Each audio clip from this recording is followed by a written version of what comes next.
भक्त भक्ति सुप्रकाश सद्गुरु चरना सरोज रजा जन्म मरण करनाश।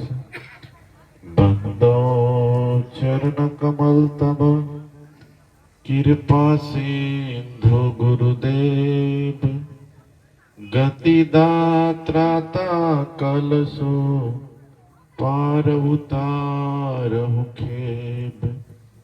सत कबीर दयाल प्रभु कृपा किन्ह भरपूर आयो यह संसार महा जीव चिताय अंकुर।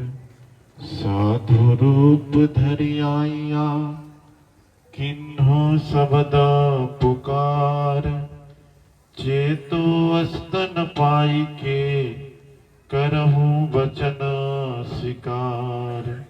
गुरु मूरति गति चंद्रमा सेवक नैन चकोर पलक पलक निरखत रहूं चरण नवाबहु शीस। आदरणीय दूर दूर से आए धर्म प्रेमी सज्जनों, माता एवं बहनों, नौजवान साथियों, छोटे छोटे नन्हे मुन्ने बच्चा एवं बच्चियां, आज बड़ी सौभाग्य की बात है। दरभंगा जिला के अंतर्गत किरतपुर ग्राम में महंत श्री अशोक साहेब जी के द्वारा हर साल की भांति इस साल भी नए वर्ष के आगमन के उपलक्ष्य में उनके द्वारा सभी संतों भक्तों के द्वारा सद्गुरु कबीर सद्ज्ञान सत्संग समारोह का आयोजन किया गया है। इसी संदर्भ में हम लोग बहुत समय से भजन के माध्यम से, उपदेश के माध्यम से सद्गुरु कबीर साहब के विचारों को सुन रहे थे। इसमें हमारे दरभंगा से उपस्थित नंदलाल साहब जी, सरोवर साहब जी, वैशाली से उपस्थित हमारे रमेश साहब जी और परमानंदपुर से हमारे चंदन साहब जी और दूर दूर से हमारे संत महापुरुष महात्मागण का पदा अर्पण हुआ है। इसी संदर्भ में हम लोग सद्गुरु कबीर साहब के विचारों को जनमानस तक पहुंचाने का संदेश हमारे संत महापुरुषों के द्वारा उपदेश और सद्विचार सुन रहे थे। इसी संदर्भ में साहब के विचारों में से एक दो पंक्ति को रख रहा हूं। बोलिए सद्गुरु कबीर साहेब की।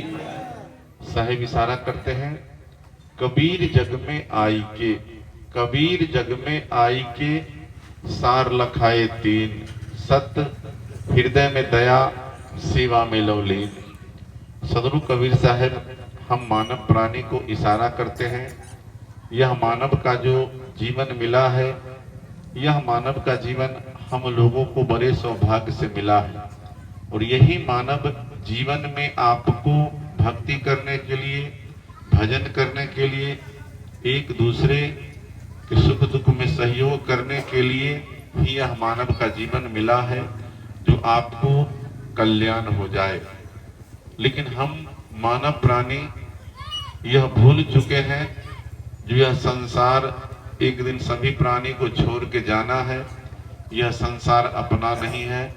जितना दिन हम लोग यह संसार में है, प्रेम पूर्वक रहे, दया पूर्वक रहे, एक दूसरे के सुख दुख का साथी बने, तभी यह मानव जीवन जो है सफल हो पाएगा।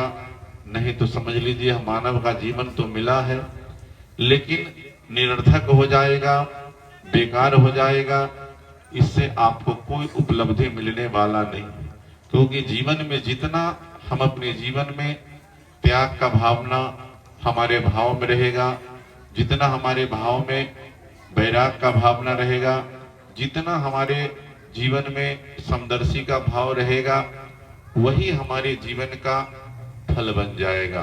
अन्यथा जो भी हम अपने परिवार से लेकर सगा संबंधी के लिए जो भी हम धन संग्रह करेंगे, लेकिन वह धन नहीं रह पाएगा जो हम अपने मेहनत से कमाए हुए धन संपत्ति से जितना हम दान करेंगे, जितना हम पुण्य करेंगे, जितना हम एक दूसरे को सहयोग करेंगे, वही हमारे जीवन का फल बन जाएगा। ये आप पर निर्भर करता है जो हम किस प्रकार अपने जीवन को बिताए और अपने जीवन को सजाए। क्योंकि सांसारिक बिंदुओं में, भौतिक सुखों में हम लोग घर द्वार, जमीन जाल, ये बाहरी सजावट हम लोग तो करते हैं, लेकिन अंदर की सजावट जब तक हमारा मन पवित्र नहीं होगा, हमारा मन जो है शुद्ध नहीं होगा, तब तक आत्मा में हम लोग नहीं सजा पाएंगे और आत्मा को पवित्र नहीं कर पाएंगे। तो आत्मा हमारा तभी पवित्र हो सकता है जब तक हमारे अंदर आत्मा में शब्द की ध्वनि सुनाई ना दे। अगर हम और आप सत्संग को सुनते हैं लेकिन बाहर से सुनते हैं, अंदर में जब तक इसका कोलाहल नहीं सुनाई दे पाएगा, अंदर में जब तक यह शब्द नहीं सुनाई पड़ेगा, तब तक बाहर में आप कितना हो सुन ले, इससे हमारा और आपका शरीर पे प्रभाव पड़ सकता है थोड़ा देर के लिए, लेकिन मन पे प्रभाव नहीं पड़ेगा। मन पे प्रभाव तभी पड़ सकता है जब हम उसका संग कर सकते हैं। किसी भी बिंदु का जब तक हम संग नहीं करेंगे, उसके संगत में नहीं रहेंगे, तब तक हमें ज्ञान का बोध नहीं होगा, हमारे जीवन में परिवर्तन नहीं हो पाएगा। और आज जो यह सत्संग का आयोजन किया गया है, आप लोग साल 2025 जिसका आज पहला दिन है, आप लोगों ने अपना बहुमूल्य समय दिया है इस किरतपुर की धरती पे, अपने गुरु आश्रम में, किस लिए? जो हम अपने जीवन को बदले, हम अपने खान पान को बदले, हम अपने जीवन के जितने भी अंधविश्वास है उसको बदले।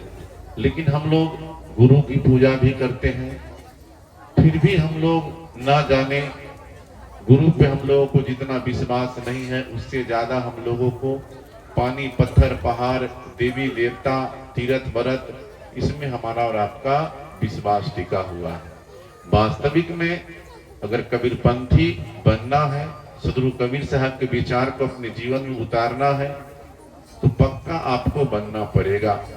क्योंकि जब तक आप पक्का नहीं हो पाएंगे, तब तक ना आप इधर के रहेंगे ना उधर के रहेंगे। क्योंकि हम लोग सुनते हैं जो माया मिला न राम, ना आपसे भक्ति होगा न आप संसारिक रह पाएंगे, किधर का भी आप नहीं हो पाएंगे। तो इसलिए हम लोगों को अगर सदगुरु कबीर साहब के विचार को मानते हैं तो एक रास्ता को अपनाना पड़ेगा आपको। क्योंकि साहब का इशारा है, जो आना कबीर पंथ में खाला का घर नहीं, आएगा कोई सुरनर जिसको दुनिया का डर नहीं। कबीर पंथी वही हो सकता है, कबीर पंथ में वही आ सकता है जिसको दुनिया से डर नहीं है, जो हमको दुनिया क्या कह रहा है। लेकिन आज हम लोगों को दुनिया से ज्यादा डर है, समाज से डर है, पड़ोसी से डर है, जिसके कारण हम लोग सदगुरु कबीर साहब का जो वास्तविक सिद्धांत है, वास्तविक विचार है, वास्तविक उनका जीवन जीने का जो आधार है, हम लोग उस पे नहीं चल पाते। अगर हम अपने जीवन में जब तक उनके विचारों पर नहीं चलेंगे, सिर्फ कबीर साहब कहने से हमारा कल्याण नहीं होगा। उनके फोटो के आगे हम फूल चढ़ा देंगे, माला रख देंगे, धूप दिखा देंगे, आरती दिखा देंगे, इससे हम लोग कबीरपंथी नहीं हो पाएंगे। कबीरपंथी का मतलब है जो सदगुरु कबीर साहब का सिद्धांत, उनका विचार क्या है, उस पर जब तक हम लोग चलना प्रारंभ नहीं करेंगे, तब तक हम लोग बाहर से कितना हो कहे जो हम कबीरपंथी हैं, बाहर से हम कितना हो अगर कंठी पहन ले, माला पहन ले, तिलक लगा ले, छाप लगा ले, तो ये कबीरपंथ का और सदगुरु कबीर साहब के विचार के अनुकूल हम लोग नहीं चल पाएंगे। ये सारी चीजों को बाहर से हम सजा लेंगे तो इससे हम लोग भक्त नहीं बन सकते हैं। इससे हम लोग कबीर साहब के सिद्धांत पर जब तक नहीं चलेंगे, तब तक बाहरी बनावट, बाहरी सजावट से आपको गुरु भक्त कहा जाए, आपको संत कहा जाए, ये बाहरी बात है। जब तक आप अंदर से मजबूत नहीं हो पाएंगे, अंदर से आपका जीवन सदगुरु कबीर साहब के प्रति समर्पित नहीं हो पाएगा, तब तक आप कबीरपंथी नहीं है। ये आप पर निर्भर करता है। ये आप अपने जीवन में विचार करके देखिए, जो आप वास्तविक में ऐसा करते हैं या नहीं करते हैं। अगर आप ऐसा करते हैं तो कबीरपंथी हैं, अगर ऐसा नहीं करते हैं तो सिर्फ हमारा बाहरी से मजबूत है, अंदर से कमजोर है। ये हमारा कल्याण का मार्ग नहीं है। इससे हमारे जीवन में परिवर्तन नहीं हो पाएगा। परिवर्तन तभी हो सकता है जब हम अपने आप को रहनी गहनी विवेक वाणी इसको जब तक मजबूत नहीं करेंगे, हम अपने खान पान में बदलाव नहीं लाएंगे, हम अपने जीवन जीने का जो तरीका है इसमें बदलाव नहीं लाएंगे, तब तक हमारा कल्याण होने वाला नहीं। ये आप पर निर्भर करता है। और सदगुरु कबीर साहब का इशारा है, जब तक हम अपने आप को जीवन सुधार के लिए और जीवन कल्याण के लिए हर बिंदु पे हर पहलू पे हमें विचार करने की जरूरत है। जो व्यक्ति अपने जीवन में जितना विचार करेगा, जितना अपने जीवन को आगे बढ़ाना चाहता है, वह अपने जीवन में कितना हुआ चाहे जो हम आगे बढ़े और कर्म से पीछे कर्म करना नहीं चाहे तो आगे नहीं बढ़ सकता है। क्योंकि हम लोग जिस देश में हैं, जिस राज्य में है, जिस समाज में है, जिस परिवार में है, कर्म प्रधान है। अगर आपने कर्म को नहीं किया, कर्म से विपरीत चला गया, कर्म से आप पीछे हट गए, तो इससे आपके जीवन में कभी भक्ति नहीं हो सकता है, आपके जीवन में कभी सुख शांति नहीं हो सकता है और आपके जीवन में कभी कल्याण नहीं हो सकता है। ये आप पर निर्भर करता है, जो हम किस प्रकार अपने जीवन को जिए और अपने जीवन, क्योंकि यह जीवन आपको जो मिला है यह जीवन रहने वाला नहीं है।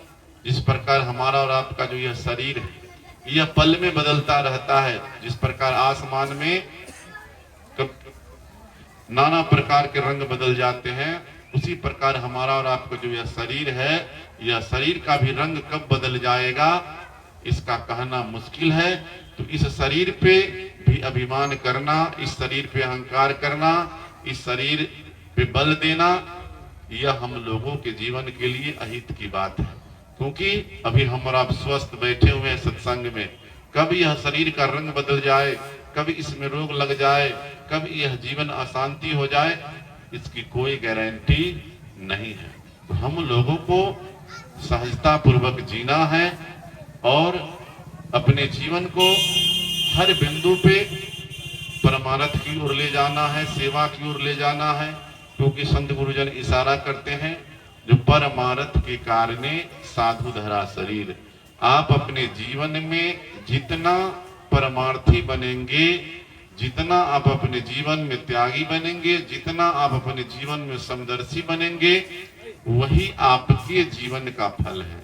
अगर आप संत हैं और आपका जीवन जो है परमार्थी नहीं है, आपका जीवन जो है एक दूसरे के प्रति सहयोगी नहीं है, दिन दुखियों पे आप दया नहीं करते हैं, भूखे को भोजन नहीं देते हैं, प्यासे को पानी नहीं देते हैं, निसहाय को मदद नहीं करते हैं, कमजोर को दवा नहीं दिलाते हैं, जिसके पास वस्त्र नहीं आप उसको वस्त्र नहीं देते हैं, तो ये आप अपने मन में विचार करके देखिए किस तरह का आप संत है, किस तरह का आप मानव है। ये आप पर निर्भर करता है। क्योंकि सदगुरु कबीर साहब हम मानव प्राणी को शरीर से बाहर कहीं कुछ नहीं दिखाए हैं, न कहीं हम लोगों को तीर्थ व्रत पानी पत्थर पहाड़ देवी देवा इससे हम लोगों को छुटकारा दिलाने का उपदेश दिए हैं। लेकिन हम लोग अपने स्वार्थवश, अपने लोभवश हम लोग चाहते हैं जो हमारा कल्याण कहाँ हो जाए, हमारा जीवन में शांति कहाँ हो जाए। लेकिन यह संसार के अंदर जब तक आपके मन में शांति नहीं होगा, तो दुनिया का जो भी धन संपत्ति रुपया पैसा मान प्रतिष्ठा है, यह आपको शांति आपके जीवन में कभी नहीं दे सकता है। शांति किसी भी महापुरुष के अंदर आत्मा में है, और जितना आपका तृष्णा बढ़ेगा उतना आपके जीवन में अशांति बढ़ेगा, और जितना आपका तृष्णा घटेगा जितना आपका इच्छा घटेगा उतना आपके जीवन में शांति आ जाएगा, और जितना आपका मन जो है इच्छाओं में भागेगा उतना आपका जीवन जो है अशांति हो जाएगा, और आपका जीवन जो है सुखमय नहीं हो सकता है। क्योंकि हम लोगों को सद्गुरु जन के द्वारा उपदेश दिया जाता है, जो चाह गई चिंता गई, चाह गई चिंता गई, मनमा बेपरवाह, जिसको कुछ नहीं चाहिए वही शहंशाह हो। जिसके जीवन में अगर चाह है उसको चिंता है, चाहे जमीन की चाहत हो, धन की चाहत हो, पद की चाहत हो, प्रतिष्ठा की चाहत हो, सम्मान की चाहत हो, अगर यह चाहत है तो जब तक वह मिल ना जाए, वो हम अपने जीवन में ग्रहण न कर ले, तब तक हमारा जीवन जो है चिंता मुक्त नहीं हो सकता है। हमारा जीवन सारा चिंता में ही रहेगा, चिंता रहित नहीं हो सकता है।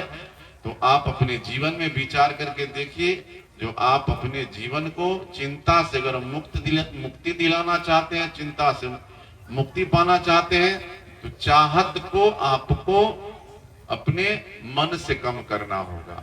जितना अगर है उसमें अगर आप स्वतंत्र पूर्वक, स्वस्थ पूर्वक, इच्छा रहित पूर्वक अगर जीवन को व्यतीत करते हैं तो उससे भी आपका काम चल सकता है। तो चाह गई मनमा बेपरवाह, जिस व्यक्ति का मन जो है यह सांसारिक चीजों पे न टिक करके जिस मालिक, जिस सदगुरु की भक्ति में अगर लग जाए, जिससे आपका कल्याण हो जाए, वही व्यक्ति अपने आप को शहंशाह मान सकता है, वही व्यक्ति अपने आप को सूर वीर नर मान सकता है। अगर ऐसा चाहे करना, तो जो नहीं करेगा उसका जीवन जो है कभी शांतिमय नहीं हो सकता है, और उसका जीवन में कभी परिवर्तन नहीं हो सकता है। यही भौतिक सुखों में जीवन जो है फंस के रह जाएगा। तो ये आप पर विचार करने की जरूरत है, और यह जीवन जो है आपको बड़े सौभाग्य से मिला है।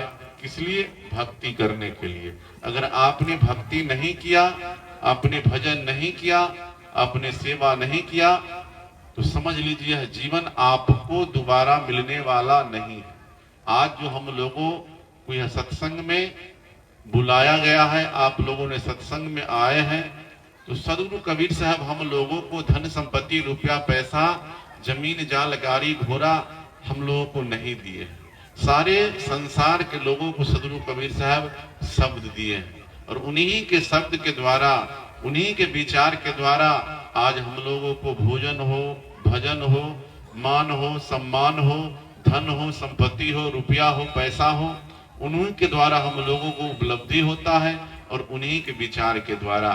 तो हम लोग भी यह संसार में अगर आए हैं तो समाज में ऐसे कुछ शिक्षा को दे, ऐसे विचार को दे जिससे समाज का कल्याण हो जाए।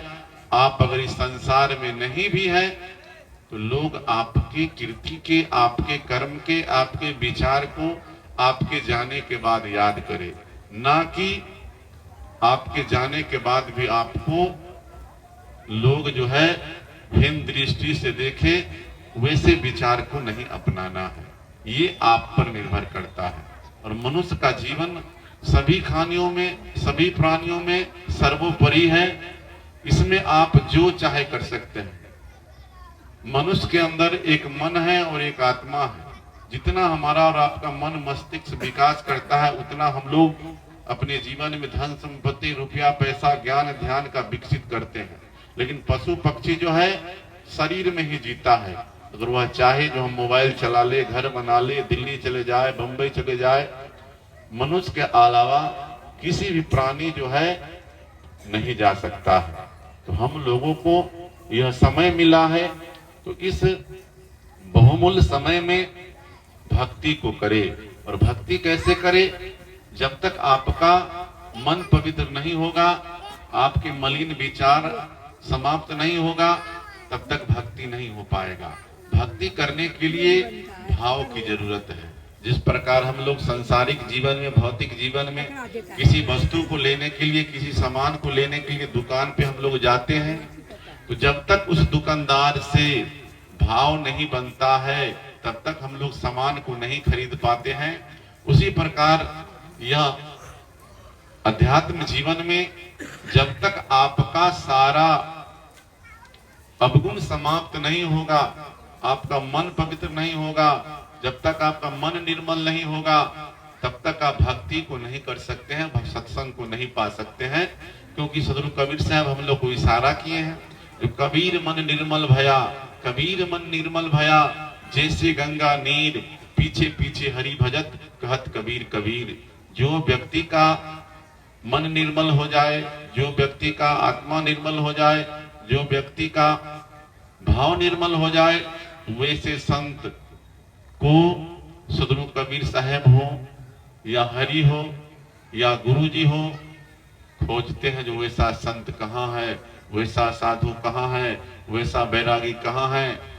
तो हम लोग अगर वैसा बनेंगे तभी हमें समाज में सम्मान मिलेगा, या परिवार में सम्मान मिलेगा, या देश में सम्मान मिलेगा। जब तक हम ऐसा नहीं करेंगे तब तक हमारा और आपका शरीर से कुछ होने वाला नहीं है। शरीर के अंदर एक आत्मा और मन है, ये दोनों को जब तक प्रेरित नहीं करेंगे और अच्छे काम करने के लिए, अच्छे विचार फैलाने के लिए, अच्छे स्वभाव बनाने के लिए, तब तक हमारा कल्याण होने वाला नहीं है। ये आप पर निर्भर करता है। जो हम अपने जीवन को, जितने भी कुरीतियां हैं, जितने भी हमारे जीवन में अवगुण हैं, सारे अवगुणों को हम त्याग दे। आज जो यह आप लोग पुराने वर्ष को छोड़ करके नए वर्ष में, नए साल में गुरुद्वारा में आए हैं, तो ये आप लोग वो संकल्प लेना है जो हम लोगों को सदगुरु कबीर साहब के विचार के अनुकूल और गुरु जी के बताए हुए मार्ग पे हम लोगों को चलना है, और एकता की बात करना है, समता की बात करना है, प्रेम की बात करना है। जब तक हमारे जीवन में प्रेम नहीं होगा, तब तक प्रेम के बिना न परिवार चलने वाला है, न समाज चलने वाला है, न देश चलने वाला है, न व्यापार चलने वाला है। तो प्रेम जरूरी है, क्योंकि प्रेम हर जगह पे जरूरी है। तो प्रेम हम लोगों को करना चाहिए, और प्रेम कहीं बिकता नहीं है। प्रेम आपके अंदर आत्मा में है। कहीं न कहीं आपको एक दूसरे के प्रति समर्पण का भाव, दया का भाव, सेवा का भाव अगर फैलाना है, दया करना है, प्रेम करना है, तो कहीं न कहीं आपको उसमें कंप्रोमाइज करना होगा, कहीं न कहीं आपको सहन करना पड़ेगा। किसी नीतिकारों ने कहा है, जिसको गम का जहर पीना आ गया, हकीकत वहां पे जीना आ गया। तो आपको कहीं न कहीं सहन करना पड़ेगा, तभी हम अपने आप को प्रेम फैला सकते हैं। अगर हम अपने आप में सहन नहीं करेंगे, तब तक हम कहीं नहीं जी सकते हैं, कहीं नहीं चल सकते हैं, कहीं नहीं रह सकते हैं। जिसको हम लोग कहते हैं, जो अपने जीवन में बर्दाश्त करना चाहिए। तो जिसके जीवन में अगर सहने की क्षमता हो गया, दया करने की क्षमता हो गया, क्षमा करने की क्षमता हो गया, समझ लीजिए उसका जीवन जो है निर्मल हो गया, और उसके जीवन में कहीं कष्ट नहीं है। क्योंकि साहब इशारा किए हैं, तो प्रेम प्रेम सब कोई कहे, प्रेम न चीन्हे कोई, आठ पहर निरखत रहे, प्रेम कहा वै सोई। जितना दिन और रात मिला के 24 घंटा होता है, एक पहर होता है 3 घंटा का, तो 8 तिरी 24 घंटा। तो 24 घंटा हम और आप अपने मन में क्या आपका भाव है, ये आपको ही पता होगा।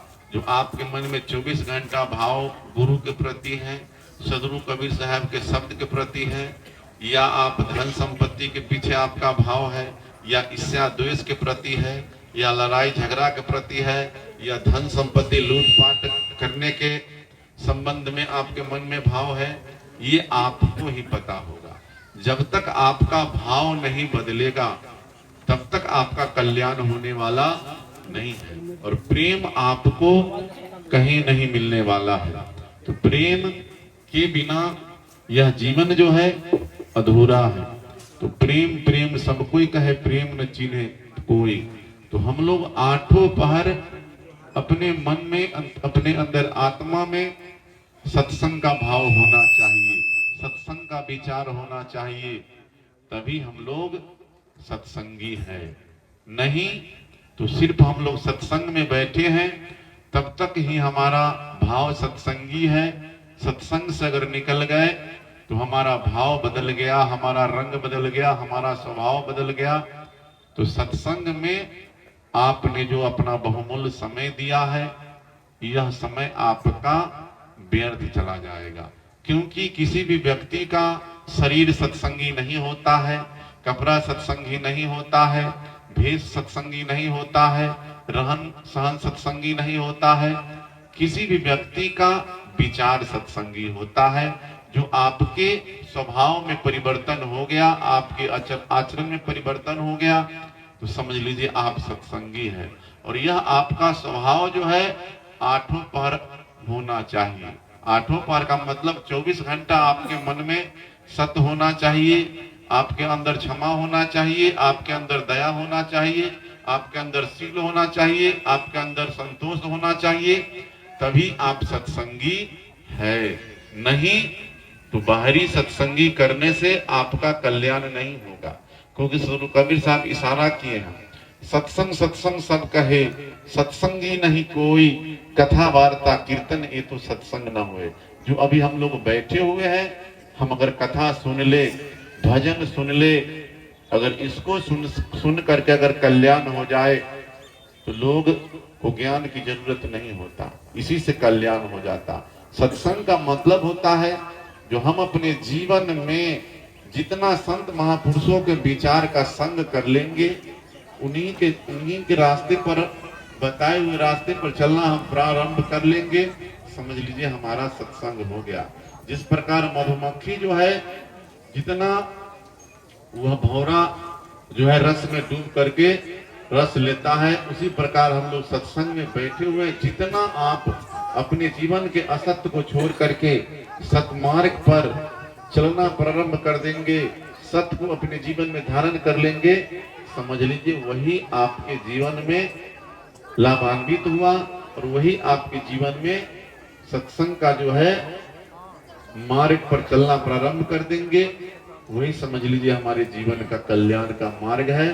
तो हमें सत्य का संग करना पड़ेगा, तभी सत्संग होगा। ये आपको ही पता होगा जो हमारा जीवन किसका संग है।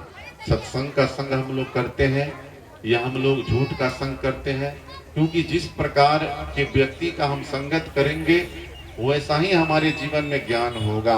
क्योंकि हम लोग सुनते हैं जो जैसा खाएगा अन्न वैसा होगा मन, जैसा करेगा संग वैसा होगा मन। तो हम अपने जीवन में संग को सुधार करने की जरूरत है। क्योंकि साहब का भी इशारा है जो सत्संग सत्संग सब कहे, सत्संगी नहीं कोई। तो हम अपने जीवन में सत्संगी का सहारा लेना है। और जो व्यक्ति के जीवन में जैसे हम लोग किसी दफ्तर में जाते हैं किसी से मिलने के लिए, अगर डीएम से मिलने के लिए जाते हैं तो उसका जो दरमान होता है उससे पहले हमको मिलना पड़ता है, तभी हमें डीएम से मिलने देता है या एसपी से मिलने देता है या मुख्यमंत्री का जो सलाहकार है उससे पहले हमको मिलना पड़ता है। उसी प्रकार हम अपने जीवन में अगर परिवर्तन चाहते हैं तो जो सत्संग को जानता है, सत्संग के रास्ते पे चलता है, जिसके अंदर सत्य है, उसका जब तक हम लोग संग नहीं करेंगे, उनके सानिध्य में नहीं बैठेंगे, तब तक हमारे जीवन में सत्संग नहीं आ सकता है। लाख आप प्रयास कर ले, एक जन्म को कौन कहे, अब 2-4 जन्म सत्संग में बैठ जाए, इससे हम लोग सत्संगी नहीं बन सकते हैं। तो ये आप पर निर्भर करता है। और आप अपने जीवन को अगर आगे बढ़ाना है तो सत्य को धारण करना पड़ेगा।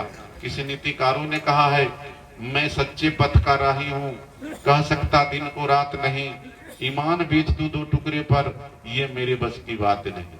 हम लोग सतनाम सतनाम कहते हैं, लेकिन जब ईमान बचाने की बात आती है तो हम लोग क्या करते हैं, चंद सिक्कों के कारण, चंद रुपयों के कारण, चंद मान सम्मान के कारण, धन के कारण हम अपने ईमान को बेच देते हैं, अपने भक्ति भाव को बेच देते हैं, अपने जमीर को बेच देते हैं। यह मानव जीवन में अब जितना जीना अच्छा नहीं है, उससे ज्यादा अपने स्वाभिमान को बचाना जरूरी है। आप अपने स्वाभिमान को बेच करके, आप अपने जीवन को बेच करके, आप अपने प्रतिष्ठा को बेच करके अगर जी रहे हैं तो वो कोई जीवन जीना नहीं हुआ। जीवन अगर जीना है तो अपने स्वाभिमान को बचा करके, जो आपने समय को व्यतीत किया, जो समय आपने काटा, समझ लीजिए वही आपके जीवन में सबसे बड़ी उपलब्धि है। तो हम लोगों को यह विचार करना है, जो अपने मनुष्य जीवन को मिला है, तो हमेशा हम मनुष्य का जो कर्तव्य बनता है, मनुष्य का जो धर्म है, मनुष्य का जो विचार है, उससे हम लोगों को विपरीत नहीं जाना है, उससे बाहर नहीं जाना है। किसी नीतिकारों ने कहा है, जो बीत गया सो मुर्दा है, जो बीत गया सो मुर्दा है, आने वाला सपना है, और वर्तमान में जो बंधन काटे यही समय अपना है। जो समय आपका बीत गया बिना भक्ति भाव, बिना सत्संग आपने जो नहीं किया, अगर वह समय को आप याद करते हैं तो आपके लिए वह सपना है। अगर आपका जवानी अगर खेल बचपन खेल में बीत गया, जवानी नींद में अगर बीत गया, अगर उसको अगर आप याद करेंगे तो जो बीत गया समय वह वापस नहीं आ सकता है, वह आपके जीवन में सपना बन जाएगा। क्योंकि किसी भी व्यक्ति का जिसका जवानी बीत गया, लड़कपन बीत गया, अगर उसको याद करेंगे तो उससे हमें कुछ उपलब्धि नहीं मिलने वाला है, उससे हमें कुछ प्राप्त होने वाला नहीं है। और वर्तमान में जो बंधन काटे, जो वर्तमान समय है, इस समय में आप जितना आप अपने जीवन के बंधन को काटते हुए, जितना आप भक्ति भजन में आप समय को देंगे, परमार्थ में समय को देंगे, सत्संग में समय देंगे, वही समय आपके लिए अपना है वर्तमान में। तो हम लोग वर्तमान को छोड़ करके भविष्य की कल्पना करते हैं। तो भविष्य किसी ने नहीं देखा है, लेकिन वर्तमान में जो हम लोगों ने सत्संग कर ले, भजन कर ले, सेवा कर ले, वही हमारे लिए समय अपना है। आज हमारे रमेश साहब के द्वारा सुन रहे थे आप लोग, जो कबीर धर्म परिषद का जो गठन किया गया है, इस गठन में हम लोग या भारत देश के अंदर जितने भी सदगुरु कबीर साहब के विचार को मानने वाले हैं, उनके सिद्धांत पर चलने वाले हैं, उन्हीं के लिए कबीर धर्म परिषद का गठन किया गया है। इससे अगर हम लोग अगर एकजुट होकर के जितने भी कबीरपंथी हैं, अगर हम चाहें तो हम लोग को एक बहुत बड़ी उपलब्धि हो सकती है। जैसे सारे धर्मों का सरकार के अंदर में रिकॉर्ड है, लेकिन हम लोग कबीर पंथ में है, लेकिन हम लोगों के धर्म का सरकार के खाते में दर्ज नहीं है। हम लोग और एकजुट हो करके और सारी कल्पना को त्याग दे, अगर इस पे अगर हम लोग अमल करें तो हम लोगों को भी बहुत बड़ी उपलब्धि हो सकती है। लेकिन यह उपलब्धि के लाने के लिए, उपलब्धि पर चलने के लिए हम लोग गुरु की पूजा करते हैं। और यह भी सत्संग में हम लोग कहा जाता है, जो गुरु को पूजा कीजिए सब पूजा जगमाही, और जैसे सींचे मूल को शाखा पात अघाही। लेकिन हम लोग जितने भी माता बहन भाई बंधु हैं, जो अपने आप को गुरु के शब्द में विश्वास करते हैं, वह कितने आदमी जो है आडंबर को छोड़ दिए, गुरु के विपरीत नहीं जाते हैं, गुरु के विचारों पर ही चलते हैं। जब तक यह चीज को अपने जीवन में लागू नहीं करेंगे, तब तक हम लोगों को आगे उपलब्धि नहीं मिल सकता है। सदगुरु कबीर साहब यह भी हम लोगों को बताए हैं, जो 100 बरस गुरु भक्ति करे, एक दिन पूजे आन, सो अपराधी आत्मा परे 84 खान। अगर हम जीवन भर अपने आप को भक्ति भजन सत्संग में लगे रहे, एक दिन अगर हमारा रास्ता विपरीत हो जाए, सारे दिन हम सत्संग करें, एक दिन कहीं हम तारी दारू के दुकान पे बैठ जाए, तो हम भले पिए ना पिए, लेकिन नाम हमारा बदनाम हो जाएगा। उसी प्रकार जो वास्तविक में कबीर साहब के विचार के अनुकूल चलना चाहता है, तो हमें गुरु के शब्द पर विचार करना होगा। और गुरु का मतलब होता है, जो हमारे जीवन में जितने भी अंधकार हैं, वह अंधकार को समाप्त करके हमारे जीवन में प्रकाश को ला दे, वह सदगुरु का काम है, वह गुरु का काम है।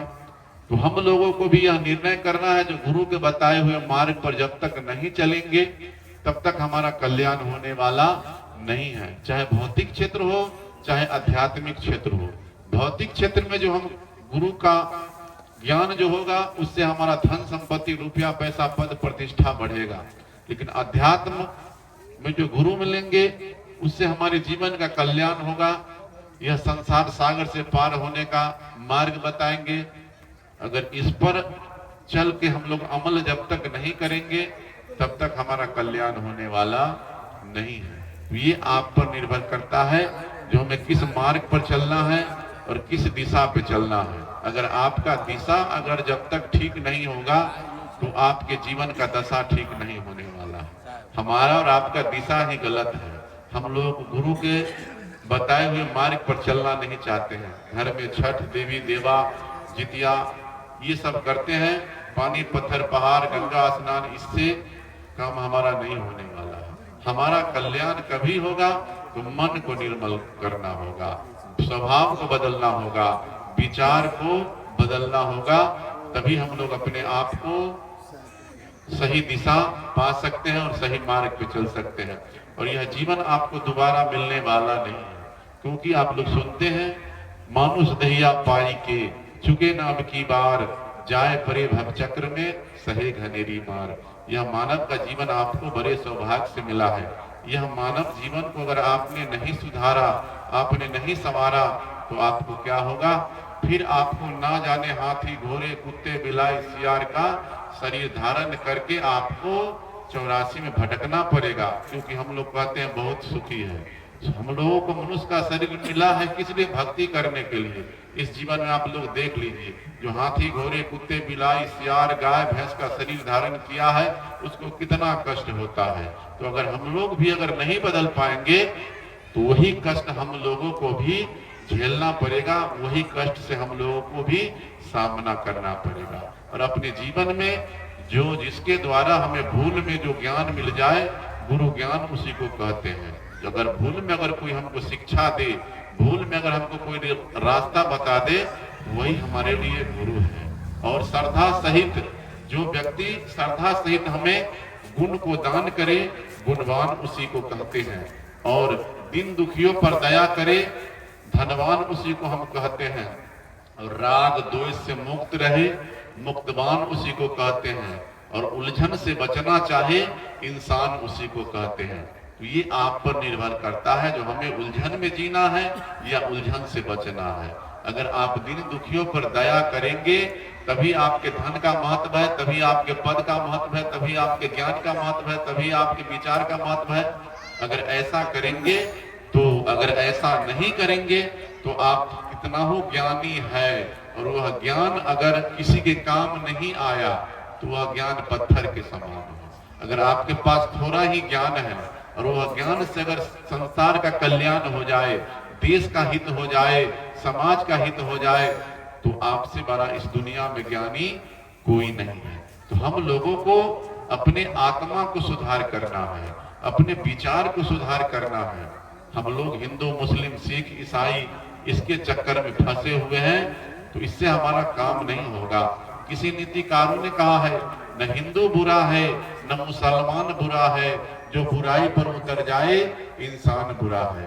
तो हम लोग जाति पाति भेदभाव ये सारे चीजों को छोड़ करके हम लोगों को अपने अंदर की बुराई को देखना है और अपने अंदर की कमी को दूर करना है। तो समझ लीजिए हमारे जीवन में सत्संग हो रहा है। अगर आप सत्संग में बैठे हुए हैं लेकिन आपको अपना गलती नजर नहीं आ रहा है, तो सत्संग में बैठने से क्या फायदा है? सत्संग में बैठने का मतलब ही है जो आप अपने गलती को सुधार ले, तो समझ लीजिए सत्संग हो गया। क्योंकि ऐसा आयोजन, ऐसा सत्संग, ऐसा पंडाल और इतना आदमी आपको रोज नहीं मिलेगा। लेकिन आप जिस घर में हैं, जिस परिवार में हैं, दिन रात काम करते हैं, परिवार के लिए हो, देश के लिए हो, सगा संबंधी के लिए हो, रिश्ता नाता के लिए हो, 24 घंटा में आप काम को देख करके 10 मिनट अपने लिए निकाल करके जहां जहां गलती को सुधार ले, वह भी एक सत्संग हो गया। क्योंकि साहब का इशारा है, 5 पहर धंधे गया, 3 पहर गया सोए और 1 पहर गुरु भक्ति बिना मुक्ति कैसे हुए। आप विचार करके देखिए, 5 पहर का मतलब होता है 15 घंटा। 15 घंटा हम लोग धन संपत्ति रुपया पैसा सुख सुविधा को बटोरने में लगे हुए हैं, और जो समय बचा उसको हम लोग जो है खेल में बिता देते हैं, सो करके बिता देते हैं, इधर उधर घूम के बिताते हैं। तो विचार करके देखिए आपके जीवन का मुक्ति कैसे होगा। कर्म किए बिना मुक्ति कैसे हो सकता है? मुक्ति के लिए हमें कर्म करने की जरूरत है, सत्संग करने की जरूरत है, सेवा करने की जरूरत है। अगर ऐसा आप करेंगे तभी आपके जीवन में कुछ लाभ मिलने वाला। तो ये आप पर विचार करना है, क्योंकि मनुष्य एक ऐसा प्राणी है जो रोते हुए जन्म लेता है, शिकायत करते हुए जीता है और पछताते हुए मर जाता है। हम लोग जब जन्म लेते हैं तो रोते हुए जन्म लेते हैं, अगर नहीं बच्चा रोता है तो उसको रुलाया जाता है।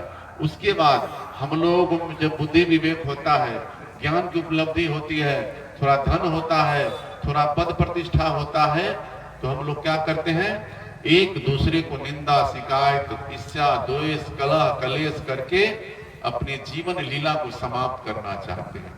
और जब हमारा शरीर जो है चौथापन में आ जाता है, बुढ़ापा से ग्रसित हो जाता है, तो हम लोग क्या करते हैं, पछताते हुए शरीर को छोड़ देते हैं, जो हम क्या किए और क्या लेकर के जा रहे हैं। तो इस जीवन में हमें पछताने की जरूरत न हो, वैसे विचार को अपनाना है। और यह संसार में भेदभाव रहित जीना है, क्योंकि सदगुरु कबीर साहब का इशारा है, कबीर कुआं एक है, पानी भरे अनेक, बर्तन में ही भेद है, पानी सब एक। जितने भी हम प्राणी हैं सब परमात्मा के प्राणी हैं, सब हम एक मालिक के प्राणी हैं। हम लोगों के मन में भेद है। जिस दिन से भेद समाप्त हो गया, समझ लीजिए सबों के जीवन का कल्याण हो गया।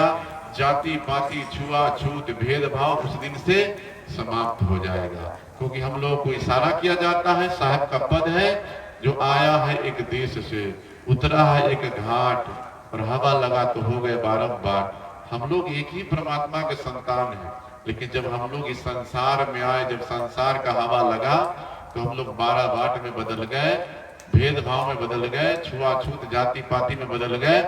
इससे हमारा आपका कल्याण होने वाला नहीं है। हमारा विचार समता होना चाहिए, क्योंकि समता मूलक विचार जब तक नहीं होगा तब तक कल्याण होने वाला नहीं है। और यह भी हम लोग सुनते हैं संध्या सुमन में, जो संध्या सुमन आरती भजन भरोसे दास।